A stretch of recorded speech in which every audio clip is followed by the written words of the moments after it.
Good morning from the Freedom of Information and Privacy Association. I'm Patrick Farnsworth, and this is your Access and Privacy Online news summary for Saturday, May 3rd. Our condolences go out to everyone in the Filipino community and Vancouver, affected by the tragic events of April 26th. Off the top, the dust is still settling on the federal election, and we'll see the first of the Code of Silence Awards being handed out. We'll look at important stories impacting access to information, privacy, and information management across Canada and around the world. And we'll wrap up with a concerning development in British Columbia, where Northern Health Authority is being taken to court by an independent office of the legislature, signaling a troubling breakdown in transparency and accountability. Let's dive in.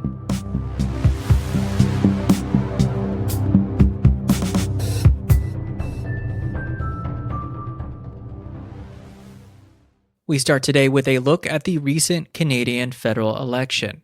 Paige Peacock, LGI reporter at The Pointer, reports on nomination irregularities among the Conservatives in Ontario, with sources saying widespread frustration among members damaged the chances of flipping seats in Mississauga. This was after the Conservatives thought they would cruise to an easy victory, having opened up a 20-point-plus lead, with polls showing large Tory advantages in the city before Justin Trudeau stepped down. FIPA's federal election survey showed responding candidates agree in principle to strengthening access and privacy laws. However, the Green Party was the only party to respond directly to the FIPA questionnaire, emphasizing clearer transparency measures, calling specifically for proactive disclosure and stronger protection of personal information. As voters and advocacy groups digest these results, it's clear that accountability and information access will remain key issues in Canadian politics. Be sure to check out our election commentary and the show notes for links to all this material. The Code of Silence Awards are starting to roll out.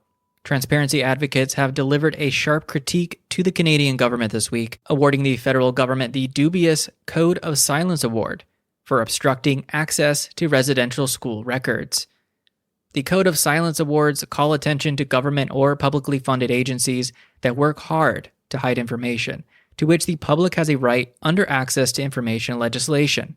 This unwelcome recognition from the Centre for Free Expression and the Canadian Association of Journalists, or the CAJ, highlights ongoing governmental resistance to releasing sensitive historical documents.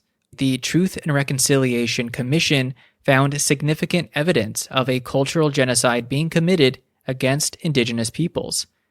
Despite this, according to the CAJ, the federal government continues to expend considerable efforts to prevent communities from accessing valuable documents that attest to the details of this truth. Meanwhile, Ontario's so-called Emailgate scandal involving the Greenbelt lands was similarly recognized, underscoring continued challenges in obtaining timely and truthful disclosures from public authorities. This was after a senior Ford government staffer implicated in Ontario's Greenbelt scandal refused to hand over emails that may have been sent from a personal email account to other government staffers and lobbyists interested in developing the protected land. These awards starkly remind us why transparency and accountability remain critical in public governance. FIPA was pleased to forward its nominees and looks forward to seeing who else receives recognition for their dubious actions. Turning to regional access to information issues, Ontario is considering a controversial change that could shorten the length of teacher training at colleges. Documents obtained through information requests reveal concerns over the potential impacts on teaching standards and transparency in educational oversight. This potential change would be to address a worsening shortage of educators. The reasoning is that there is little evidence that the amount of coursework in initial teacher education makes a difference in teachers' effectiveness when they enter the profession. However, it appears that in-class experience does make a difference. In Saskatchewan, from Ryan Kajowski, LJ reporter at the World Spectator, representatives from Canadian Union of Public Employees, or CUPE, recently confronted Esterhazy Town Council over restricted access to public meeting records. This incident underscores an ongoing debate about openness in local government decision-making. After being denied the chance to speak at a meeting earlier, CUPE was granted a meeting, but in camera, to comply with the Freedom of Information and Protection of Privacy Act. Multiple QP members, including the president, were asked to leave the meeting while QP 5428 presented their concerns. In British Columbia, from David P. Ball, LJI reporter at Indigen News, the Hatsal First Nation has asked a judge for an urgent injunction to prevent the expansion of a tailings dam that previously failed in 2014. The community argues transparency failures regarding safety reports significantly threaten their land and water security. Nearly 11 years ago, the mine's previous tailings dam collapsed, dumping 25 million cubic meters of toxic waste and water into the local watershed. It was rebuilt, but there is question on the legality of those permits, which the provincial government issued without requiring a new environmental assessment or Indigenous consultation. Next, we turn to privacy issues continuing to make headlines across Canada. From Bob Mackin, LJI reporter at Prince George Citizen, an arbitrator recently ruled that an Alberta company violated employee privacy by conducting unauthorized drug and alcohol tests, raising important questions about workplace surveillance and consent. The test was ordered after the employee suffered a minor injury where he rolled his ankle and saw a physician who recommended rest. It was determined the company did not establish a significant incident warranting an inquiry into post-incident testing. Meanwhile, a new study reveals 2/3 of Canadians have experimented with generative AI, but few fully understand its privacy implications. Only 36% were familiar with the rules and ethics around Gen AI. Experts warn this knowledge gap could put users at risk as AI technology rapidly advances. Meanwhile, 67% worry Gen AI could be used to manipulate voters or interfere with democratic processes. On a separate note, the growing field of personalized medicine promises major breakthroughs in healthcare, but also creates significant privacy concerns regarding sensitive medical data. Analysts emphasize the urgent need for stronger data protection frameworks to prepare for this new era. Companies have varying regulatory standards regarding this data, which raises concerns over what happens to it if a company becomes financially unstable or ceases to exist. This recently occurred when genetic testing company 23andMe filed for bankruptcy. Additionally, Vancouver's police board announced it will release a report in June addressing allegations of arrest quotas, an issue spotlighting broader concerns about transparency and fairness in policing practices. According to a whistleblower, the department arbitrarily set arrest quotas as part of the mayor's Task Force Barrage, an initiative in the downtown east side to crack down on drug-related and other violence and crime. Finally, investigators tackling conflict-related sexual assault cases are increasingly using advanced technology to gather evidence, sparking debates about the balance between privacy rights and effective prosecution. Concerns from survivors have arisen over how data will be handled, and if their identities and stories could be revealed through hacking or poor data handling, which could put them at risk of reprisals from perpetrators or their accomplices. To address these concerns, international courts and investigative bodies have adopted data protection protocols. However, the lack of a standardized framework for the use of technology in the investigation of conflict-related sexual violence remains a significant concern. Shifting to the United States, President Trump's influence continues to impact transparency and governance. Trump's budgetary legacy includes cuts to research ranging from AI literacy programs to even bird feeder studies, raising concerns about long-term implications for scientific transparency. The cuts are to comply with Trump's directives to end support of research on diversity, equity, and inclusion, as well as the study of misinformation.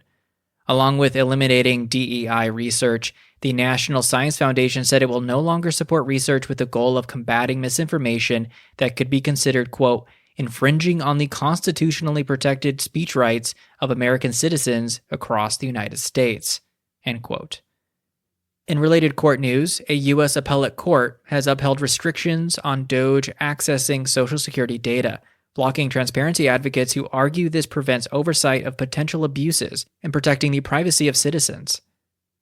Earlier, DOJ was issued a preliminary injunction, which was brought by a group of labor unions and retirees who allege DOJ's recent actions violate privacy laws and present massive information security risks. Meanwhile, a leaked draft from Wisconsin Supreme Court on abortion rights remains unresolved, highlighting persistent concerns over judicial transparency. The leak of a draft order last June showed the court would take a case brought by Planned Parenthood, which is seeking to declare access to abortion a right protected by the state constitution. The report did conclude that the draft order had been forwarded to the personal email account of one of the 4 liberal justices on the court who voted to hear the abortion case. And in Iowa, the governor is suing the Des Moines Register, resisting disclosure of emails she claims are protected, a move transparency advocates say undermines accountability. A reporter submitted a records request in February to Governor Kim Reynolds' office, according to the complaint. In response, the Republican governor's office provided 825 pages of relevant documents and withheld 4 emails, asserting they were protected because they were intended to be confidential. Moving to more international stories, millions in Spain and Portugal were recently impacted by significant power outages. Investigations into the reasons are still ongoing. Authorities are now emphasizing improved transparency in crisis planning and public communication strategies for future incidents. In March, the European Union urged all 450 million residents of the 27-nation bloc to stockpile food, water, and other essentials to last at least 72 hours, as war, cyber attacks, climate change, and disease increase the chances of a crisis. In Indonesia, Amnesty International reports increased government crackdowns on public protests, severely restricting freedom of speech and assembly, an alarming trend for global transparency and democratic rights. The rights group said in its annual report on Indonesia that public protests were met with excessive and unnecessary force and arbitrary arrests when thousands of demonstrators took to the streets to protest attempts by the House of Representatives to change the country's election law. And in Slovakia, large-scale public rallies have erupted in response to proposed legislation targeting non-governmental organizations. Critics argue this law could significantly undermine civil society's transparency and independence. People who gathered in Bratislava's Freedom Square compared the measure to Russia's foreign agent law, which has been criticized as repressive. An analysis by Via Iris, a non-profit organization, said the law violates the Constitution, including the right to privacy, freedom of expression, and the right to freely associate, as well as European Union rules.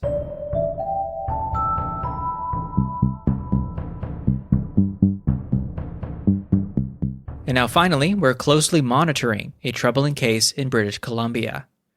The Office of the Information and Privacy Commissioner is taking Northern Health Authority to court over alleged refusal to comply with lawful requests for information they had previously agreed to release. This legal action against a public health authority highlights a serious erosion of transparency and accountability in BC's public institutions. FIPA will continue monitoring this important case closely and bring you updates as it develops.